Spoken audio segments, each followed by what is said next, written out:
All right, everyone. Welcome back to another video. We left off last time with German airborne attacks on Crete. We're now getting on to destruction of troop carriers and gliders at Malines. May 20th, 1941. Cost of Malines capture. And the view of the great disadvantage under which the RAF fighters were operating when the attack on Crete was launched, it was decided to withdraw then and leave the defense of the island to land troops.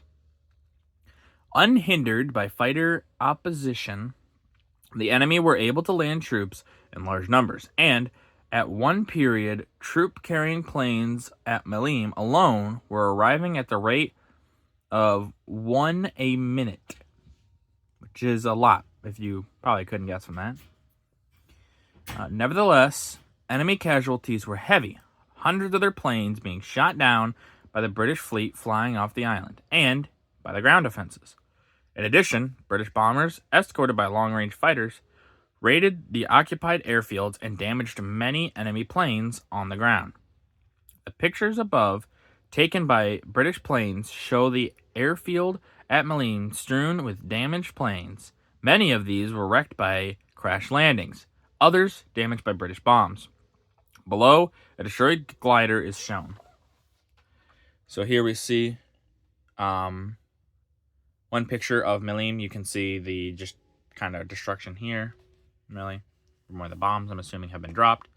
Planes are kind of all scattered, and they look like they've just kind of been landed in very specific ways or blown into those positions, like these ones here especially. And then here's a wider view of the airfields. And then here's that destroyed glider. And yeah, they used gliders a lot during this war. Both the Germans and the Allies used them because they were effective. They weren't necessarily the safest landing, to say the least, but they were effective in what they were meant for. The Hood go down in an engagement with the German fleet, May 24th, 1941. Britain's largest battlecruiser lost. On May 22nd, reconnaissance craft of the British Coastal Command reported that a German battleship and cruiser previously located in Bergen had sailed and taken naval forces were at once ordered to intercept them. On the evening of May 23rd, the enemy were sighted and throughout the night were shadowed by HMS Norfolk and Suffolk. Early the following morning, the battleship Prince of Wales and the battlecruiser Hood engaged the enemy, and during the action that followed the latter, received a hit in the magazine and sank, taking with her all but 3 of her crew. The enemy ships turned out to be the Bismarck, Germany's newest battleship, and the heavy cruiser Prince Eugen, both of which became the subject of an epic chase for revenge. The picture on the left, taken from the decks of the HMS Prince of Wales, was the last ever to be taken of HMS Hood. The map on the right shows pictorially the stages of the thrilling 1,700-mile chase, which resulted, as told, on pages 464, which we haven't gotten to yet, and 465, in the destruction of the Bismarck. So there we see, this is from the Prince of Wales deck, obviously, as I said. That's the HMS Hood. And this is the last picture ever to be taken of the HMS Hood. At least according to this book. There could be another one. I just don't know of it, but yeah. And then here we'll see the Bismarck and Prince Eugen first spotted in the Denmark Strait near Iceland. Coastal Command aircraft reported Bismarck and Prince Eugen on the 22nd. Are spotted there. Faroe Islands, Home Fleet under Commander-in-Chief Hood and Prince of Wales go to intercept them. Prince of Wales in action. Bismarck attacked by planes from Victorious. And then here we'll see all the way until May 25th, May 26th. The Bismarck is attacked again, right there. And this is where the Bismarck sinks, right here. Which, a lot of maps, or a lot of time whenever people talk about the sinking of the Bismarck, they don't quite show you where the Bismarck sunk. So this gives you an idea of around where. And then obviously this could be a little off, things like that. But so you can see how close the Bismarck was. And obviously the Bismarck goes down because it, when it gets shot in one of the oil, where it stores its oil. And so it leaks oil all the way through the water. And so they're able to find it. And then they damage it, a torpedo plane. It manages to damage its, I think it's rudder. That's what I believe was damaged. And it gets stuck here, basically spinning in circles. But look how close, relatively, it is to France, to home, basically, because it's occupied France. And it's barely, look, it came from all the way up here, all the way around. And obviously this is a little stylized, because, it just is, but yeah, it's super close. Only a few hundred miles off the coast of France, which really isn't that far. But too far for planes to come help it, and not close enough that it could just make the way home.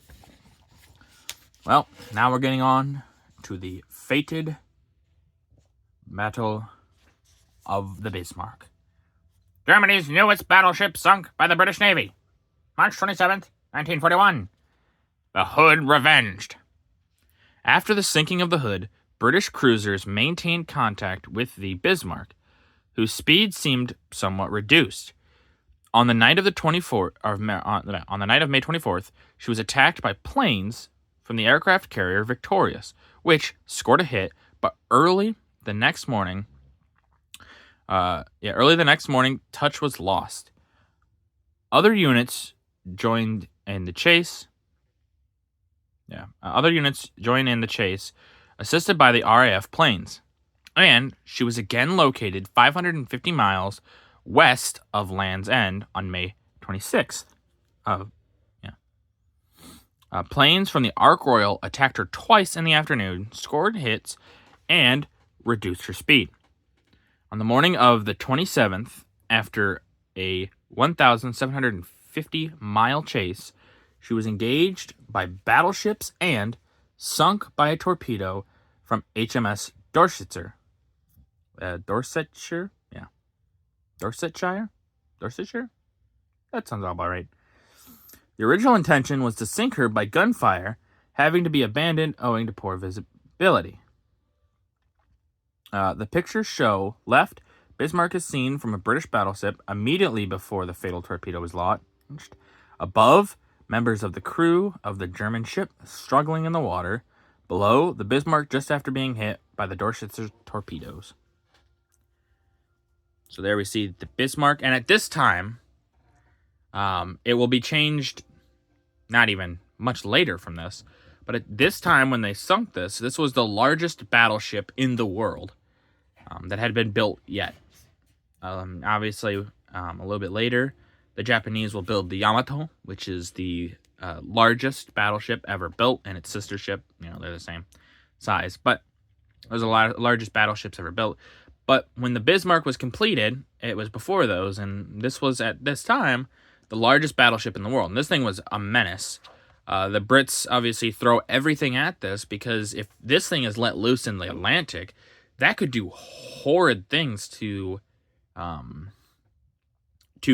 Allied shipping, things like that.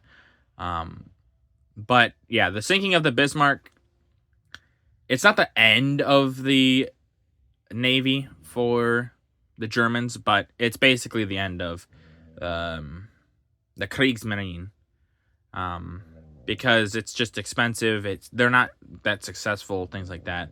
But I mean, that's kind of, funny mustache man. That's kind of his fault.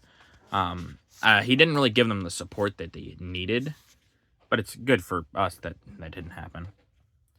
Here we can see the German sailors struggling in the water.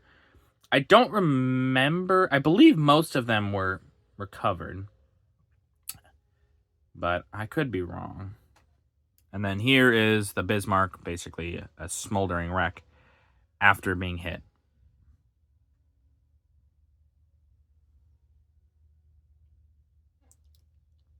But yeah, the Bismarck doesn't go down. They basically unload on the thing for like a while.